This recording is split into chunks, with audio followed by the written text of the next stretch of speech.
Joining me this morning from Wisconsin Institute for Law and Liberty, attorney Kara Tolliver. Good morning, Kara. How are you? Hey, Meg. I'm doing great. How are you? Good, thanks. As you just heard me say, still trying to, I don't know, I said this to you off air too. I said, even though we have a short week, it's going to feel like a longer week. I don't know why, but it throws me for a loop every time. I don't know what it is, but... you and me both. Yeah. So let's talk about this. I saw this presser that went out, gosh, I want to say it's just in the last couple of days. And I immediately said, hey, Kara, do you want to come on and talk about it? This is a case of an employer here in Wisconsin that fired one of their employees because of his religious beliefs. And as you said, it's shocking. Can you give us the details? Yeah. So Will has filed a complaint with the EEOC, which is the United States Equal Employment Opportunity Commission, on behalf of our client, Spencer Wimmer, who was fired by Generac Power Systems, located right here, headquartered in Waukesha, Wisconsin. And this happened after Mr. Wimmer shared his Christian beliefs on gender identity with his manager in Generac's HR department. And just to get into those details a little bit, as we allege in our complaint, Spencer had initially shared with his supervisor that his deeply held Christian beliefs prevented him from using employees' preferred names and pronouns when these terms do not align with an individual's biological sex. His approach in the workplace that he had already been engaging for quite some time had been simply to avert any issue by avoiding altogether the use of these preferred names and pronouns. So Spencer, in this sort of offhanded initial conversation with his supervisor, was just sort of seeking some clarity and assurance with respect to his beliefs and the company's expectations, particularly given increasing claims of gender identity changes within the company, as well as Generac's ongoing DEI commitment to prioritizing certain matters of gender identity politics, including gender identity over other individuals. So, following this initial conversation, Spencer was reported to HR, reprimanded, threatened, and written up, and then, when he availed himself of Generac's formal process for requesting a religious accommodation, he was met with additional threats of termination.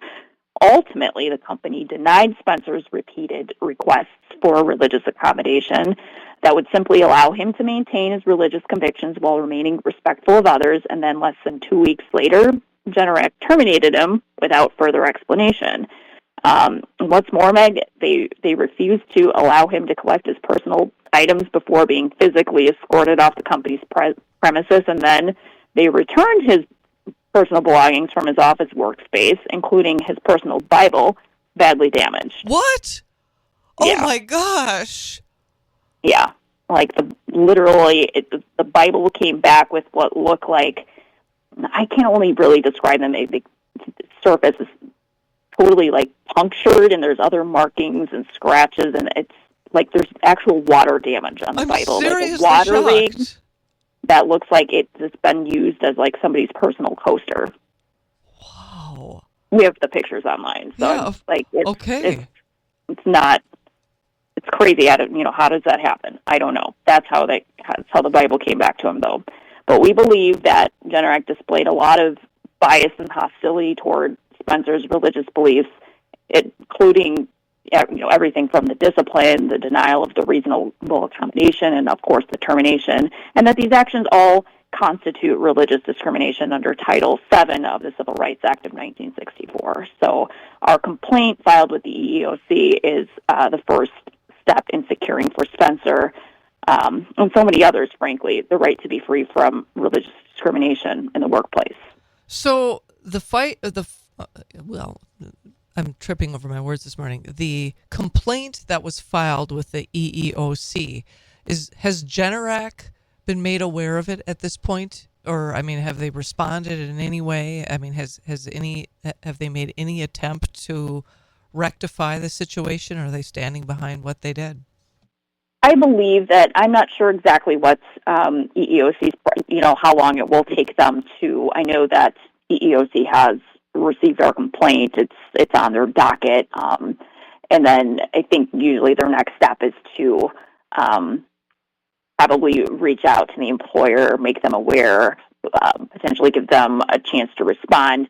I'm not sure exactly what their time frame for doing that is. I'm pretty sure that the company is aware of the allegations because it looks like the story has been publicly shared quite a bit, and I've seen some comments online, at least informally, of representatives sort of responding. But there's the sort of response that at least I've read, just kind of perusing around. It doesn't really look like perhaps they've had a chance to really unpack the allegations in the complaint. So I can't really say how their response might end up being, but I haven't seen anything overly impressive, let's just say, at this stage. So what are you looking for from Generac, and I guess what is your client looking for? Does he want his job back? I can't imagine it would be.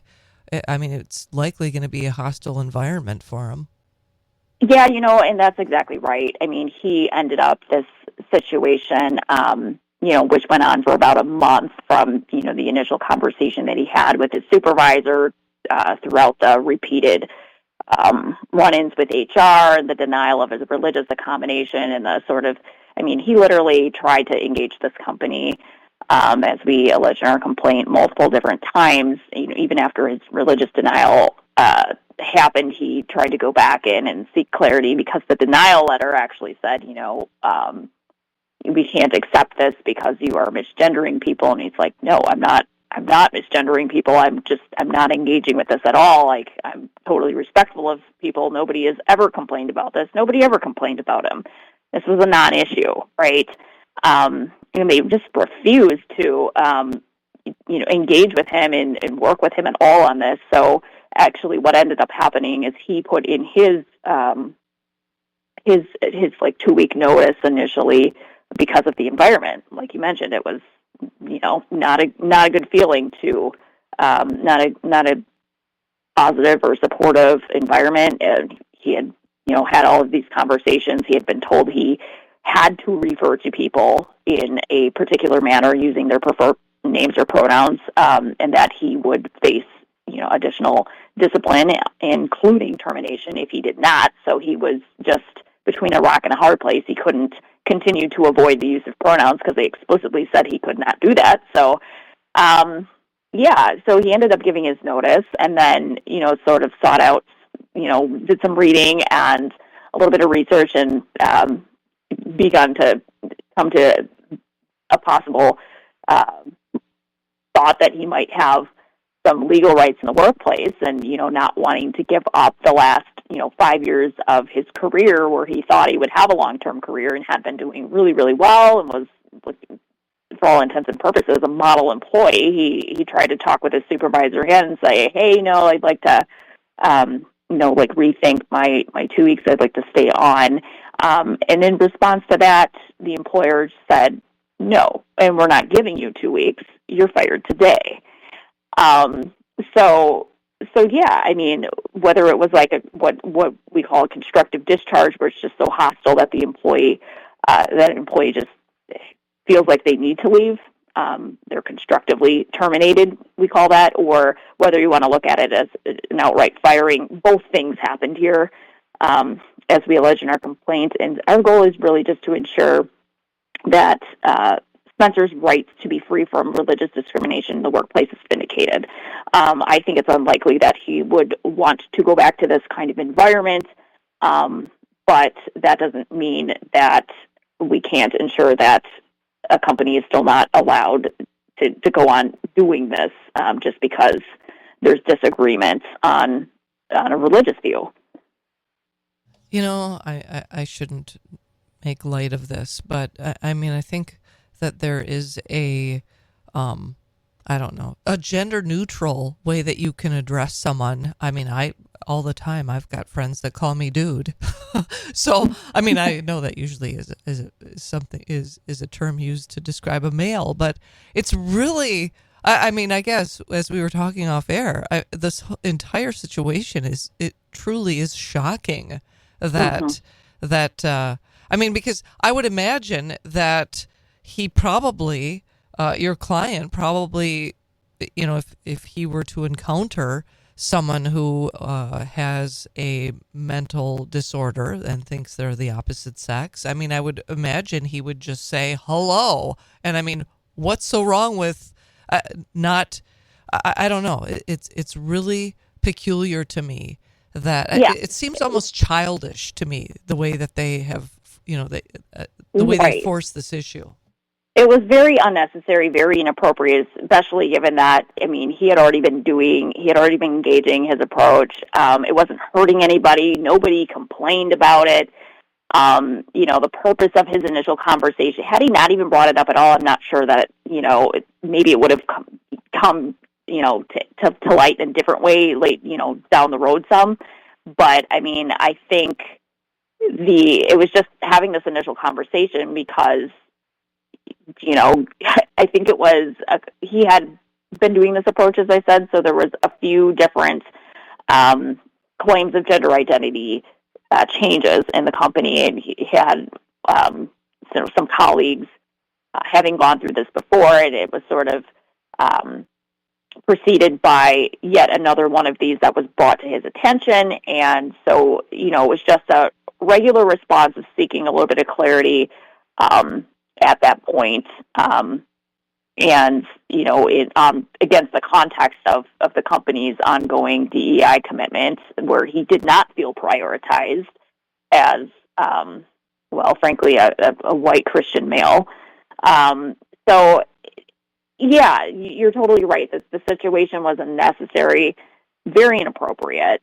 It's too bad it had to come to this at all. There should absolutely be a way for people to work together in the workplace when there isn't agreement. It's true that maybe these beliefs about gender identity on one end of the spectrum, where somebody wants to claim a different gender, and the Christian belief that Spencer Wimmer has here, which is that God is the maker and assigner of genders that are biology based. Those two beliefs are obviously diametrically opposed. They are irreconcilable. But that doesn't mean that in the workplace that individuals can't come together and work together professionally.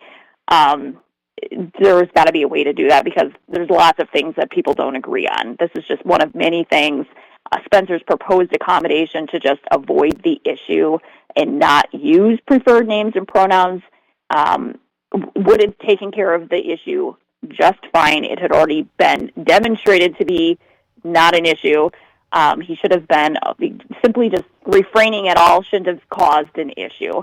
He wasn't, running around the workplace, quote unquote, dead naming people. There was no harassment involved. There was none of that. He's just minding his own P's and Q's, not engaging in something that he believes is, biblically wrong and unkind to indulge that kind of belief and support that kind of belief for somebody else. There was no reason that this had to happen at all. Gosh, so what's next? If an employee comes in and says, well, from now on, I'm a dog, and I want to be, I want to be patted whenever I come into a conference room. I want to be patted on the head, and I'm not going to use the bathrooms anymore. I mean, it's insane. And that's, I guess, I think what they did to him is they shamed him into submission, and ultimately discriminated against him. And I guess that's obviously what you're alleging in this complaint to the EEOC. And I sincerely hope, I guess, the EEOC that is now within the Trump administration, I hope that there is going to be a satisfactory decision or conclusion from all of this. But so how long, do you have any idea how long it takes for EEOC to investigate and then come up with some sort of determination? No, not at this time. I think it could take them a little while. It just sort of depends on I think there are probably a number of factors there. But I mean, this case could go a few different ways during the the agency phase. There's a number of possible opportunities for parties to resolve claims without the need for a lawsuit. If that process is unsuccessful, though, a lawsuit can still be sought as soon as the agency issues what's called a right to sue letter. So we can bring a private lawsuit if we have to do that, and maybe we'll end up doing that anyway. Sometimes there's avenues where you can kind of just sort of sidestep part of the EEOC process. Sometimes the EEOC decides to bring lawsuits themselves on behalf of the complaining party when you get far enough down the road within the process. So there's probably a few different directions the case could potentially go in, but I agree with you that in any event, what happened here, I think, does provide the EEOC with the opportunity to prioritize its enforcement activities and offer clarity regarding employers' responsibilities under Title VII's anti-discrimination provisions, because it really does seem like a lot of employers have become, unfortunately, fixated on identity politics in the workplace, including, matters of race, matters of gender. Here we're talking about gender identity. Sometimes employers are even using Title VII and other similar state analogs in support of those policies.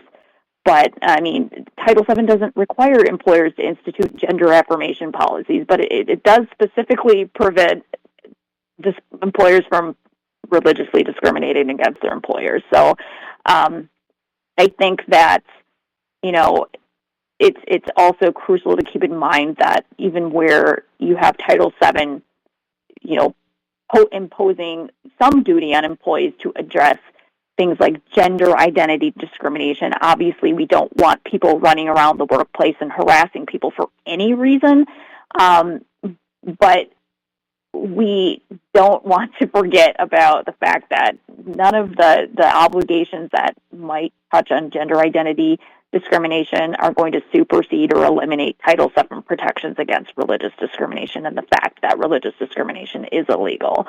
So I think the EEOC does have an opportunity to clarify that respecting employees' religious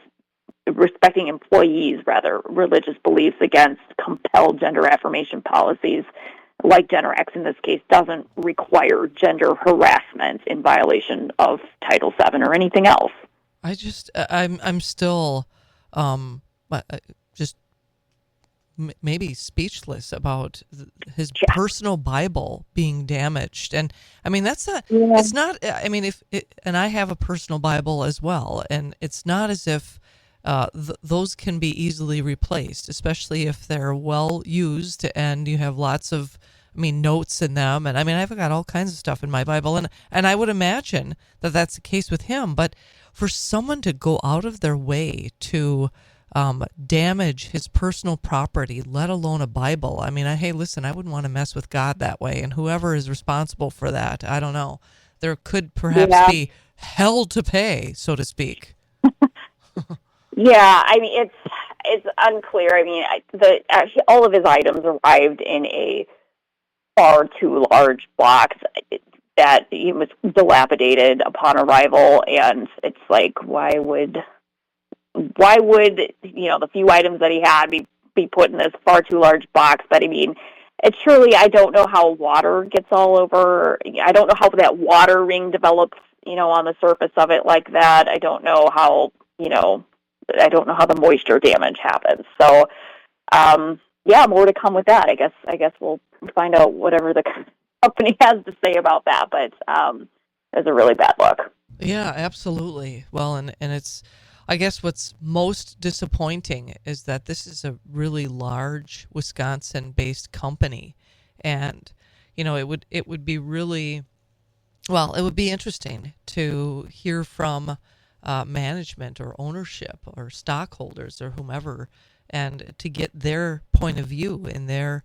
and I guess their, at least their comments on this and where they stand on how this your client was treated. But I guess it remains to be seen. And It's Generac. It's like general, but just with the C on the end. Is that right? Generac Power Systems.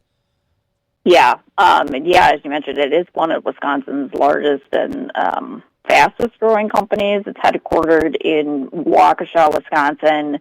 The holding company employs almost 10,000 workers, something close to 10,000 workers, and last year it reported revenues exceeding $4 billion. So it's a large enough company. It's got the ability to affect a lot of employees. Spencer and individuals like him having sincerely held religious beliefs, regardless of whatever the denomination or creed is, they shouldn't have to pick between their faith and earning a living. And this situation just seems like completely unnecessary. And there's a lot of ways to handle this that could have gone better for all parties involved, frankly. Yeah, I'm looking at the pictures now on your website. So, yeah, it's really, I don't know. The whole thing is beyond unfortunate, but I hope that, and I know I'll keep an eye on this too. I'm sure you'll send an update, or will send an update when there is an update to announce. And keep up the great work, Kara. Thanks so much for joining me. I appreciate our conversation this morning.